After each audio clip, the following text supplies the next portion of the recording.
Hello, this is Natalie Muller from Cockie Press, and today I'm going to show you a different way of storyboarding, planning your novel. I showed you bullet journaling, and not everybody is a journaler. I know I'm not. I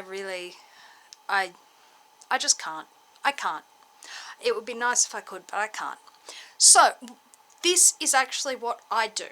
There are two types of writers. There are plotters, for whom journals are probably a very, very good tool. Then there are pantsers, people who like to go by the seat of their pants. That's me. And this is a tool that would probably work better for pantsers. So, what I do when planning a novel, this is actually the novel that I am currently writing up on this board right here, is I start collecting little bits and pieces that I like to be able to see them. If I can see them in front of me, I won't forget them, because I will forget them. So what we have is over here, we have a map, and we have various houses, which are places that characters are living or working or whatever, and plotted out onto the map so that I can walk characters from one place to another and understand it in a geographical relational manner. In the bottom corner here, we have lessons I've learnt from Patrick White. This is a list of things that I like to remember when I'm writing literary fiction, which is what I write after all. Things that I find very, very important from my reading of the Australian writer Patrick White. I have a lot of different influences. I've recently read my way through Ian McEwan. I'm currently reading Richard Brautigan. I'll do a whole video on that in a couple of weeks, or fairly soon, before the end of the month, let's say.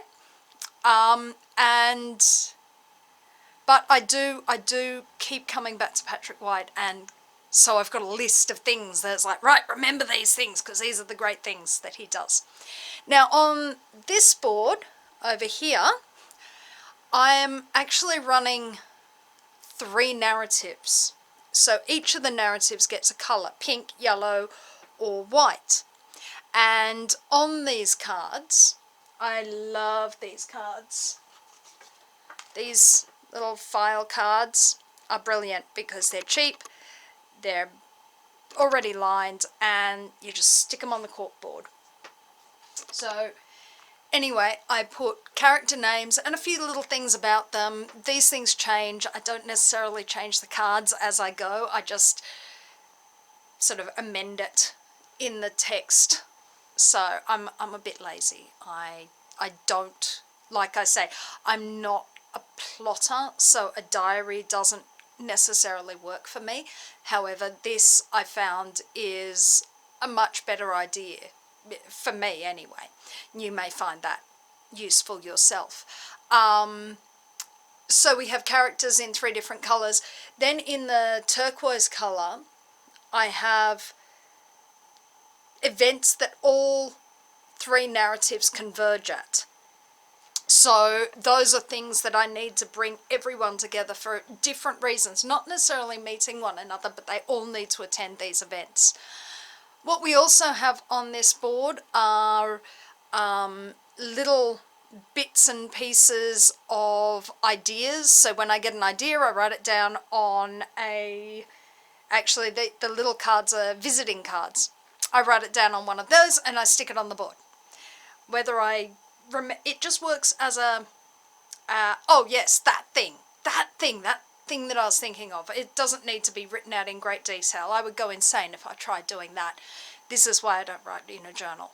But I do need to remember certain things. It's like, that's going to be this, that's going to be that. Sometimes there's one thing on there that is actually a quote from a book that I liked and thought, yeah, okay, I'm going to add that in. I'm going to put that in there because I want to remember that. And there's another that's just a line that I'm like, I have to put that in my book. I better not forget it because I don't know where I'm going to use it. I also have some images. These are all quite subjective. You can use this however you want, but for me, I find, and I think a great many other pantsers will find, because the problem with pantsing is that you run out of, like, you can get confused, or you don't necessarily see where you start in one place and you end up somewhere else, and you're not quite certain how you got there or what you were doing. This allows it to be very, right, it's here, and that was what I was originally thinking, and this is how I've changed it. So that really does help. I also find the visual quality. It's not hidden in a book, in a drawer, in a bag, somewhere. It's in front of me, in front of the computer, where I write, so I can look up and go, oh yeah, I was going to do that. So that is my bullet board plotting method. Just to remind everybody, Black Cockie Press is on Pinterest, on Instagram. Come follow us there. The links are down below. Currently, we have a Welcome Back Rain sale until the 16th of January. This means that all Black Cockie Press writing courses are 25% off, plus Black Cockie Press will be giving a $50 donation to the RFS, the Rural Fire Service, who have been doing such enormous, tiring, dangerous work over the fire season. Just thank you so much. And you'll be happy to know we're all safe here in Katoomba. It was a bit scary for a bit, but we're safe, and I look forward to seeing you in the next video. So bye bye until then.